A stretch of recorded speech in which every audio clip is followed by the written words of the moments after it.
cuento que él es maestro y experto universitario en animación a la lectura, forma parte de la revista de literatura infantil y juvenil Platero y también de literarias. Ha publicado poesía en diferentes antologías, así como sus propias publicaciones en solitario en su cuaderno de Fuerteventura, editado por AEA, y Mi primera colección de perdedores, de 45 revoluciones. Es David Fuello, escritor, que publica con Baja Mar Editores este Ruido Rosa, un libro de poesía. David Fuello, ¿qué tal? Buenas tardes. Hola, buenas tardes, Alejandro. Bienvenido, David, esta buena tarde, ¿eh?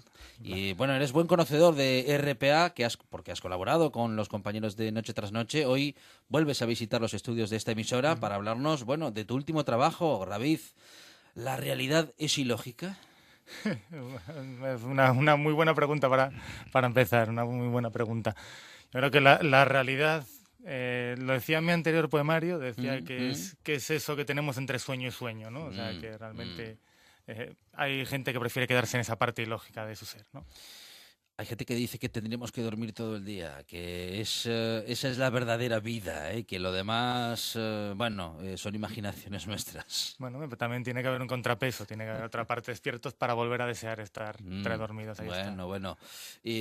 ¿Cómo va este viaje ilógico en el que, bueno, vas hacia esas Ítacas en la que también nos encontramos en esta publicación? Bueno, pues está bien, por ahora estoy muy contento con la resonancia del libro, con cómo está funcionando, el editor también lo está y bueno, los lectores me están diciendo que les gusta. Yo estoy muy contento, la verdad.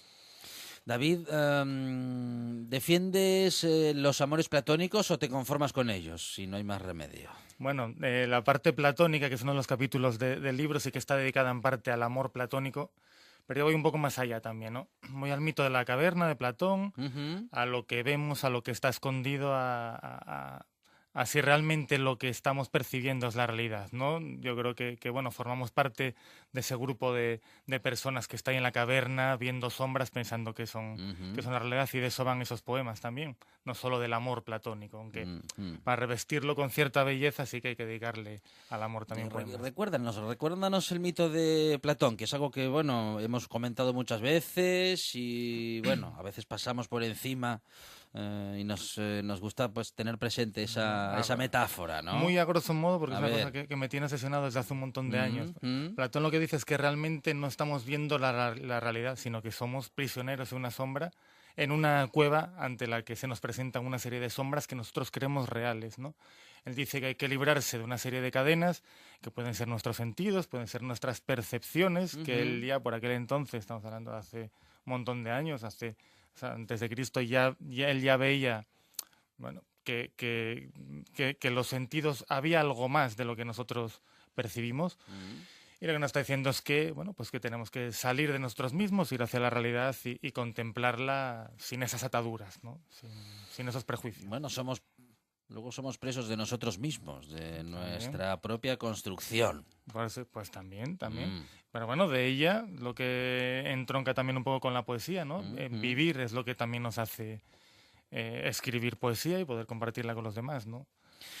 ¿Y por qué hablamos de amores platónicos cuando hablamos de esos amores imaginarios? Bueno, porque proyectamos en ellos esas situaciones en las que nos gustaría estar, ¿no? Es decir, nuestros deseos, nos montamos nuestras películas, un poco traducido al lenguaje actual, ¿no? Me vuelvo a decir que sí que la parte del amor es muy importante en el poemario, sí que la parte del amor está en platónica, pero bueno, yo también quiero ir un poco más allá, ¿no? A nuestra percepción misma, a si estamos engañados, a si estamos en este mundo y es lo que tenemos a nuestro alrededor, o si realmente estamos enchufados a una máquina. Eso no lo sabemos. Bueno, hay algunos engaños que aceptamos con mucho gusto, ¿no? Digo, los engaños de la ficción, los engaños de la literatura, los engaños del teatro, bueno, que al final es literatura dramatizada. Son demasiadas farsas las que aceptamos cada día. Son farsas necesarias, yo creo. Yo se lo digo mucho, bueno, pues a gente más mayor que yo, se lo decía a mi abuela. Yo, abuela, ¿tú cómo te entretenías ya, pues en el pueblo? Pues contábamos historias con la pandereta, es decir, todo ser humano, toda persona necesita evadirse. Hoy en día sí que tenemos una sobreexposición, una sobreoferta, digamos así, de evasión. Y yo, bueno, pues mi mi camino, digamos así, es la literatura, es la poesía, y yo sí lo digo, doy un curso de poesía ahí en Oviedo, y se lo digo a los alumnos, les digo, hay que construir un personaje, hasta incluso en la poesía, hay que salirse un poco del yo mismo. Sé que tenemos muchísimas cosas que contar, pero bueno, hay que hacerlas más hermosas todavía, ¿no? Hay que construir. Hay que pensar que uno como personaje siempre es poco interesante, o que puede haber algo más interesante que esto que uno es. Bueno, también ocultamos muchas cosas, ¿no? Ajá. Digamos así. Yo creo que absolutamente todo el mundo. Y bueno, pues hay que construir un poco ficción también. La poesía, hay poetas como Luis Artiga, por ejemplo, de León, que él siempre defiende un montón, o sea, la poesía del yo, la poesía que sale del corazón directamente. Y yo, bueno, pues a mí me gusta transformarla un poco, revestirla. Nunca he estado en Nueva York en 1940, evidentemente, pero bueno, mis poemas sí. Es decir, reivindico también un poco la ficción. En este poemario también reivindico un poco, por otro lado, poner los pies en el suelo y ser muy consciente de la realidad social en la que estamos. Es un poemario también muy social en ese sentido. Y también, bueno, ya en el anterior me decían que mi género se podía llamar neotremendista, digamos así también. Es un poco exagerar también, pero bueno, la gente, lo que te decía, hay una sobreestimulación, hay que presentar las cosas, bueno, pues de una manera directa para que lleguen, ¿no? Dices que esa sobreestimulación nos hace menos sensibles, menos permeables. Exacto, fijarnos menos en las cosas que tenemos, ¿no? Tenemos, mismamente lo estaba pensando yo ahora, yo tengo un ebook con un montón de libros metidos dentro, a los cuales les tengo ganas de echar el guante, yo me los imagino, si los llego a tener en papel, ya tendría establecido un orden al tenerlos ahí todos en el ebook. Bueno, pues hay algunos que han pasado ya a la tercera página. Es decir, estamos sobreestimulados, yo creo. Y la poesía reivindica un poco esa calma, ese momento consigo mismo, con el lector consigo mismo para leer y para, bueno, pues para sacar lo que de los versos pueden emanar, ¿no? Hablábamos de lo ilógico. Bueno, esta es la primera parte de tu publicación, de tu libro, digamos, lo referido a lo ilógico, a la realidad ilógica o la poesía que recorre lo ilógico, David. Bueno, es poesía surrealista, digamos así, ¿no? Sí. En el que predomina más la forma que el fondo. Yo creo que el poemario pasa de eso, de ese surrealismo ilógico al que he llamado, hacia bueno, pues a un realismo más puro, digamos así. Esa parte ilógica, bueno, pues es donde me dejo llevar por las imágenes, me dejo llevar por la belleza de los versos, pero se puede decir que, bueno, que su contenido, en cuanto a lo social o en cuanto a lo realista, bueno, pues no es tan acentuado como en la última parte, ¿no? Y seguimos, cuando atravesamos ese sector ilógico de la poesía, hacia las Ítacas. Hacia las Ítacas, sí. ¿Qué nos encontramos allí, David? Pues en Ítaca nos encontramos un diálogo con el poeta Cavafis. Bueno, el poeta Cavafis siempre había leído algún verso suelto, algún poema suelto.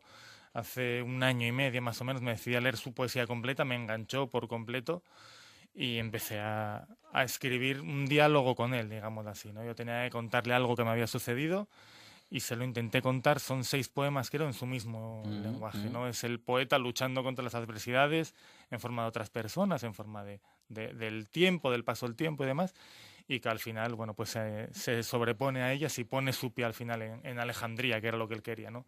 Es toda una gran metáfora, dentro de que Cavafis no utilizaba ningún tipo de metáforas, que es lo que he intentado hacer ahí con el lenguaje. Luego nos adentramos en la platónica, tercera y penúltima parte del libro de poesías. Sí. Platónica, como decíamos antes, bueno, pues es un poco... me estaré engañando, estaré haciendo bien las cosas, realmente soy quien creo ser. O sea, es un poco lo que se pregunta esa parte de ahí. Hay lugar para el amor, evidentemente. El amor sí que, dentro de los cánones del amor platónico, hay un chico que está en un bar y empieza a pensar cuántas personas pasan por la calle y que una de ellas puede ser su amor y que lo está dejando escapar. Es decir, juega un poco con todo eso, ¿no? Es quizás la parte sí que más, digamos, lo más poética en cuanto a belleza de sus versos y bueno, más accesible, digamos, hacia el público. La poesía de las posibilidades. Hay muchas posibilidades en la realidad, en la vida. Bueno, no sé si son muchas las que dejamos pasar o las que perdemos. También aprovecharemos alguna, pero bueno, un poco... De ahí, de lo que dejamos pasar también pueden salir... La poesía necesita, para la inspiración, para que el poeta se inspire, necesita pues el pensar qué hubiera sucedido, qué hubiera pasado. Mi anterior poemario se llamaba El espíritu de la escalera, y yo creo que recoge esa esencia, ¿no? O sea, es el después de lo que hemos hecho, qué hubiera pasado, sí. Yo de ahí es donde saco mi inspiración, digamos, ¿no? ¿Existe eso? ¿Existe el que hubiera pasado? Sí. Hombre, por supuesto. Y eso depende también mucho de la personalidad de cada uno, ¿eh? Eso, vamos, es de los enciclopedistas, o sea, del siglo XVII, principios del XVIII, cuando se empezó a hablar de ese espíritu de la escalera. Y yo considero que lo he tenido desde siempre, ¿no? Después de una discusión, tenía que haber dicho esto, reconstruirla en nuestras cabezas, ¿no? Entonces, bueno, de ahí sale mucha inspiración para mis poemas, sobre todo el poemario anterior era entero sobre eso, sobre ese espíritu de la escalera, ese que hubiera pasado sí, y aquí se recoge más en esta parte, en platónica. Y al final, en la salmódica, llegas a la calle, la poesía de lo cotidiano. Que decíamos, sí, la poesía de lo cotidiano. Salmódica son poemas, muchos de ellos son poemas en prosa, también un género con el que empecé ahí en la adolescencia, es el típico de los adolescentes, donde no hay ningún tipo de norma, ningún tipo de ley, nada más que escribir, dejarte llevar. Muy parecido a un diario. Bueno, pues ahí me parece que son 3 poemas de este tipo, y el resto, bueno, pues es poesía más social, ¿no? Muy embebida de Celaya, muy embebida de Blas de Otero, muy carente, digamos así, de florituras poéticas, mucho Roger Wolf. Hablábamos en la presentación también de David González, poeta de aquí de Gijón. Todo ese batiburrillo, digamos así, de influencias, bueno, pues está en esa parte en la que yo creo que me piso la calle en forma de poeta y reivindico, bueno, pues lo que veo y cómo cambiarlo. Alguna vez una periodista, que yo creo que era una periodista, digamos que no estuvo muy acertada en una pregunta que le hizo a Borges, y le preguntó que para qué servía la poesía. Bueno, Borges contestó con la ironía que le caracterizaba, y contestó, bueno, pues ¿para qué sirve la música? ¿O para qué sirven las calles? ¿O para qué sirve pues el mundo, ¿no?, en el que estamos? Bueno, pues claro, las cosas sirven para muchas cosas, y no necesariamente, bueno, pues tienen un fin únicamente material. Bueno, en cualquier caso, David... incluso arriesgándonos a cometer un error similar, te vamos a preguntar ¿para qué te sirve la poesía a ti? Que me sirve a mí. Hombre, es mi manera de expresarme, desde luego. O sea, yo creo que partiendo de que yo creo que unos tenemos, bueno, la suerte ya de desde un principio estar destinados a algo. A mí fue mi abuela, yo siempre lo digo, yo crecí copiando versos de Federico García Lorca. Yo creo que el soniquete me queda. O sea, mi abuela me compró un libro, me dedicaba en el pueblo ya a copiarlos, y ahí me he quedado.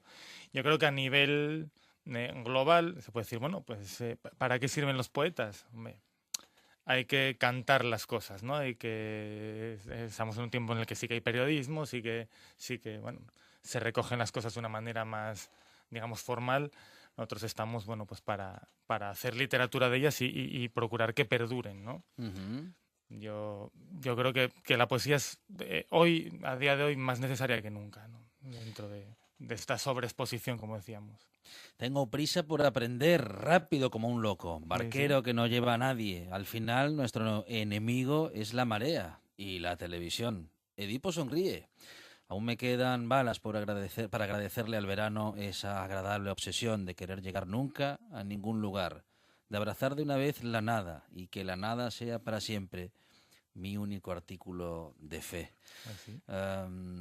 Eso de abrazar a la nada en estos tiempos que corren es algo que está a la orden del día, David. Pues sí, también reivindico ahí un poco el nihilismo, que es con el que crecimos más o menos la gente de mi generación, ¿no? O sea, con el negarse esa especie de punk de tercera generación, punk ya muy, muy filtrado, digamos así, que teníamos en los 90, pues bebía de ahí, ¿no? Algunos nos fuimos a los clásicos, nos fuimos a Nietzsche, y bueno, pues ese pozo de esas lecturas todavía quedan ahí, ¿no? Ese nihilismo yo creo que estilan mis poemas también. Hablamos de Ruido Rosa, el libro de poesías de David Fuello Fernández, con prólogo de Pelayo Fuello y editado por Bajamar. Bueno, Bajamar, una editorial que está haciendo un buen trabajo, David. Sí, además en muy poco tiempo, yo creo que hace un año que comenzó.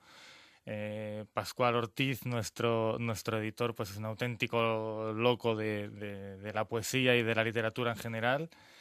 Y bueno, pues lo está haciendo muy bien, ya desde un principio. O sea, además es un editor que pide consejo, que habla con el autor, que escucha, que yo antes de haberle propuesto sacar este libro ya hablaba con él, me había propuesto diseños incluso para otros autores, y la verdad es que es el principio de una bonita amistad. Yo creo que de una editorial que tiene que decir muchísimo, muchísimo. Él es discípulo de Silverio Cañada, grandísimo editor, discípulo, vamos, se lo tiene como su maestro, el que le enseñó a editar.